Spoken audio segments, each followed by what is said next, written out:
Wat deed u op 25 november 1975? Werken. Toen zat ik nog bij Radio Pinti. Ja. En Radio Pinti was bekend om haar reportagedienst. En op zo'n dag, onafhankelijkheidsdag, werd iedereen ingezet om een reportage te verzorgen. Ja. Dus ik was de hele dag bezig.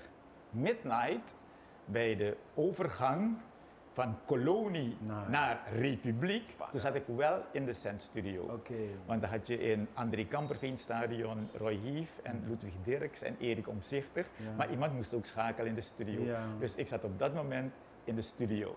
Maar ja, het was een dag van werken. En je was de anker. Sorry dat ik geen u zeg, gewoon je, dat mag dan. Ja. Je was anker. Weet je nog welke pokoes je draaide die dag? Wat ik weet is dat die LP van Sonora Paramarera razend populair was. Met geweldige liedjes over Suriname, Saranang Kondre, Nomruwang, Winawang. Yeah. Dus zijn allemaal liedjes op die LP Nawang, want Winawang is later ja. Suripop. Dat zijn liedjes die de hele dag werden gedraaid. En vooral het liedje Jai Jai Suriname, Jai Jai Suriname. Dat was een beetje de onafhankelijkheidshit van Suriname. Ah, okay. Dus die muziek werd toen veel gedraaid in die periode. En natuurlijk, eentje moeten we niet vergeten, lieve Hugo, 25 november, Saranang Kiswama Bijing, Vaning. Strefile, Sino. Je kent het. Ja. Je zingt maar. Ja. Hoe heb jij het ervaren dan? Ik was volgens mij in papa's kokos aan het zwemmen hoor. Ik was nog niet eens hier. Ik was er nog niet, maar... Ja.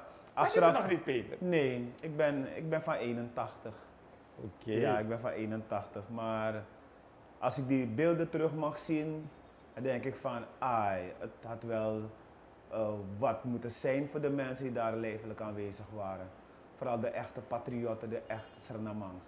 Ik moest voor een mooi idee. Fantastisch, zeker weten, een dag om nooit meer te vergeten. Ik was op het veld, zoals ik al zei, dus ik heb heel veel meegemaakt. Vooral de emoties, dat was zo mooi die tijd van, daar is het moment, eindelijk op eigen benen. This is another Supreme production. Supreme TV.